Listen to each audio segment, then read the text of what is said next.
But it's like not everything has the same context. And that's where we lose a little bit, I think, as humans. We're so imperfect in that sense that we want to put everything into the context of our lives.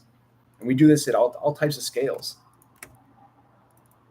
We do this at all types of scales, man. We do this at the scale of the interpersonal, the intercultural interaction. Everything that we encounter on the planet, we want to make it about. We want to relate it to us. And then we do the same thing, of course, and when it comes to physics, like to try to understanding the universe, we want to relate it to what we understand in our experience. But when you only have a window onto the truth, you can't see the whole thing.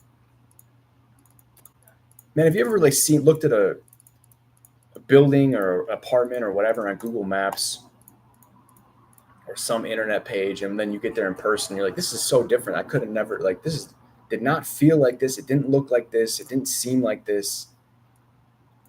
Or it's like, I guess looking at the Google Maps 2D view, or even a street view on Google Maps, like you can get kind of an idea of what a place is like, but until you're actually standing there, like it feels different.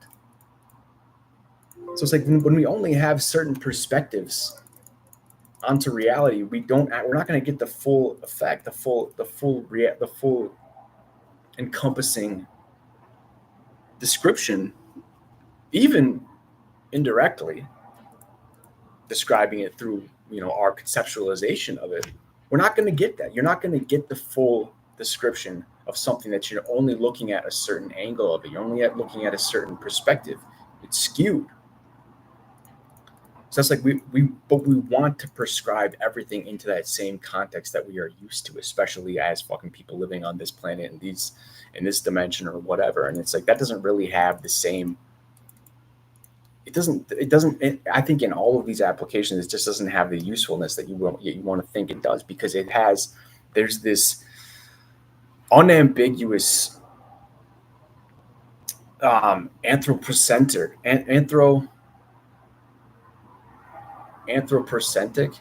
anthropology, anthrocentric, whatever it is, the human focused mindset where you're so obsessed about whatever it is, anthropocentric, whatever the fuck it is. But yeah, dude, we want to prescribe everything in the fucking world to what we know. And everything has to come out of the context of, yes, we understand this. This is what we know. We're going to put this over everything, and everything has to fit into these descriptions and these understandings. And if it doesn't, we're going to try to force it in there. But that's the thing, is that things don't. And when you start getting to real complicated shit, like fucking various branches of physics or whatever, you're going to start getting in situations.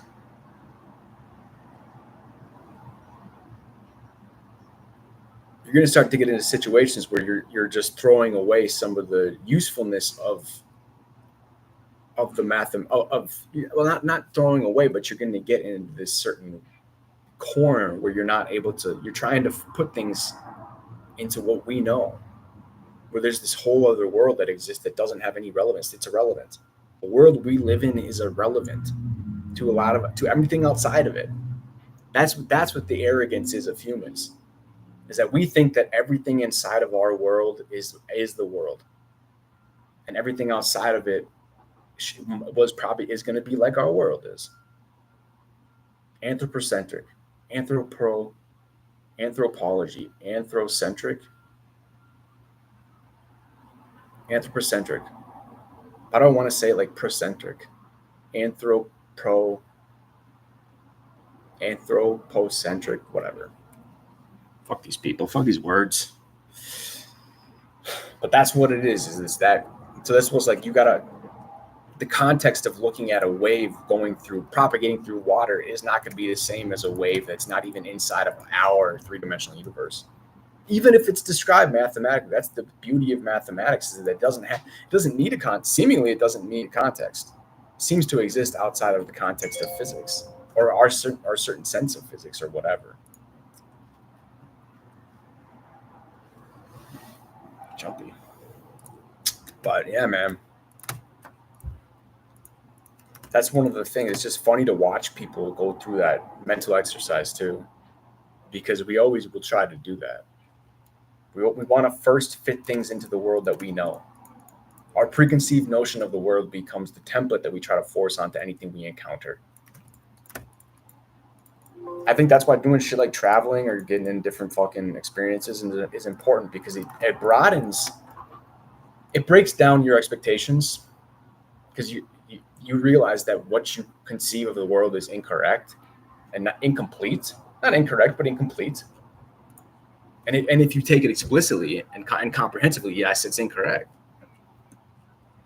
But it's like when you're able to go to different places and see different things, you realize that, you understand that.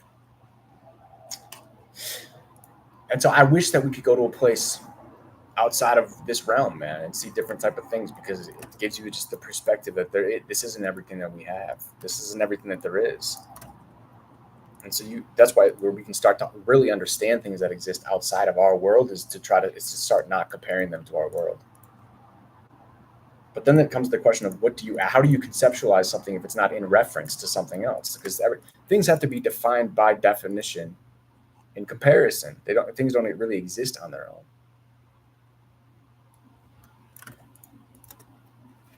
Things exist in relation to one another. Nothing exists on its own. It's impossible. It can't even be defined. It doesn't have any sort of place to be if it is not in relation to something else.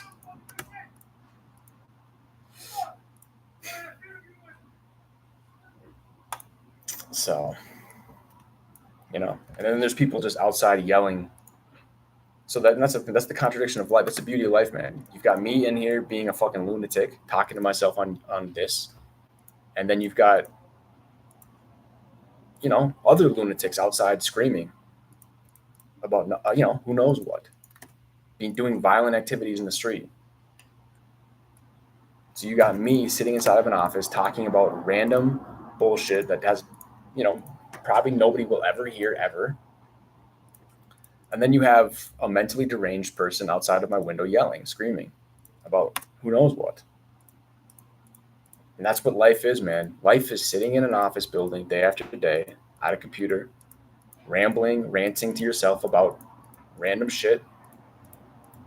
And then as you're doing that, there is an insane person outside your window yelling and screaming about something and potentially getting violent in the street. That seems to be what life is about. Life is about experiencing those two things. And I wonder if that guy knows that inside of the office building that's nearby, there's a guy talking about the irrelevance to the three-dimensional relative, world that we experience, and then the quantum realm. Does he know? Does that man outside know that I'm in here talking about this? Like, I know that he's outside being a dangerous citizen, yelling, screaming, getting violent, probably brandishing a weapon. He's probably got a knife, threatening people in the street. I hear people all the time in the street yelling at cars. So this is, I just wonder if because I know that they are there. I am aware of the fact that they are out there. I know that they are out in the street behaving in the ways that they are behaving. I'm observing them. I hear them. So I wonder if they know that I am in here. Are they saying to themselves, hey, there's that crazy guy inside talking about the human experience and how we don't really have the full picture of reality when we try to fit everything into our own experiential framework? Does that guy outside, does he know that I'm in here talking about this? Are we having a congruent thought right now? Are we aware of each other in that way? There's not a fucking chance. There's no way. He's outside screaming at other people. He can't be, but maybe he is. And then there's the other part of it, man. There's the aspect of the world where that guy outside with the weapon screaming at the other people, that's you. Like everybody is just an aspect of the same shit. Nobody's really that different. We're all pieces of the same bullshit. We come into this world and we experience it in this way, and everyone has their own little fucking thing, and then we perish and we go back to where we were before, which was just all being the same shit. And so when I die, when I die and when that guy dies, we will turn into the same thing. I wonder if at that point we will have an understanding of what happened here. When I was inside of an office building talking about random bullshit, and he was outside yelling at other people in the streets. Violent, maybe being violent, I don't know. But it's just an interesting thought, It puts you to the point where you're trying to these very deep questions, I guess, or queries into the nature of reality. And then there's just a person outside. Like that's the dichotomy of life, man. That's just a very interesting complexity. And the other thing is nobody really cares. I think that this might be just the culture that I live in. But it's like, it's so weird, man. Like everyone's just living in their own fucking bubble. Like that guy out there he's probably having a problem. And then everybody just drives by. I can hear every fucking second there's a car going by on the street out here. Dude, I know this is a very disassociated place that I live in. The people here have, for the most part, checked out. Here's what I will say about the American middle class, and you almost have to applaud them for this, is the level of delusion inside the American middle class is astronomical. I think it's willingful. I think they see the problems in the country. They know it ain't great. He's yelling again. But they know it ain't great. But they don't do anything about it. The American middle class just goes to work, goes home, and there's the violence. He's in the street yelling. He's crossing the street now. He's going to yell at cars as he goes. He does this. And that guy's out there. What he's doing. He's crying for help. He's crying for help from these people, man.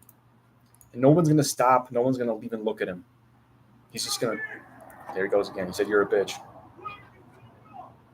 He's yelling at cars. This is legitimately. There's a mentally.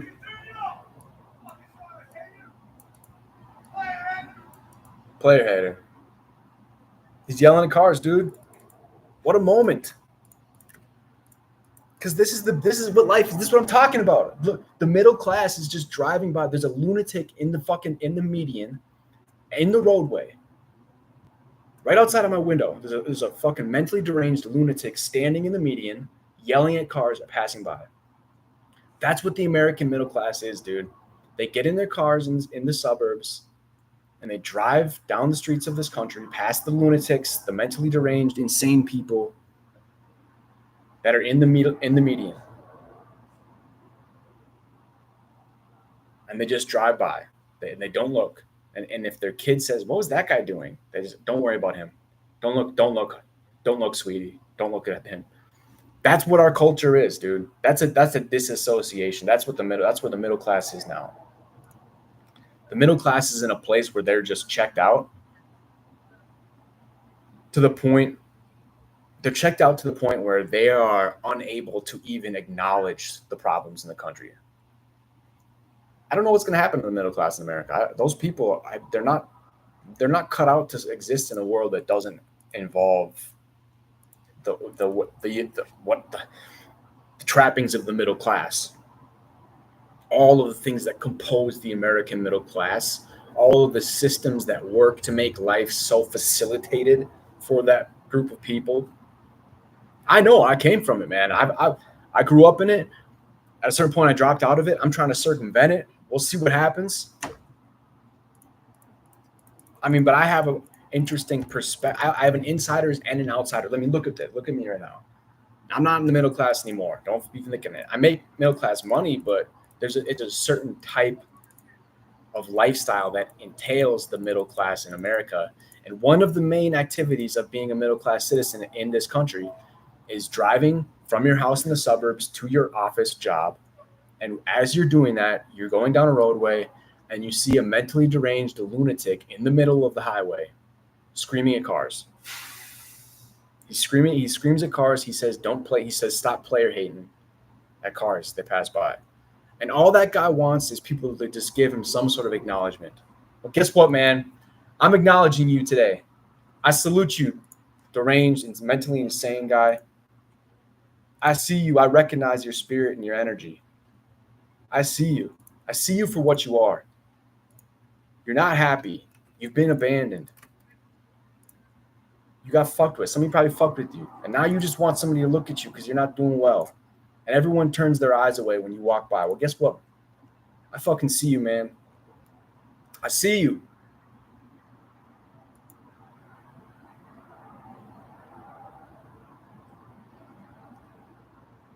And that's what the middle class that is the villainy of the American middle class. Is that they aren't able to do that. They won't do that. That's taboo. It's taboo to even acknowledge those type of people. It really is. It really is. And that's sick. Dude, that's actually pretty fucked up.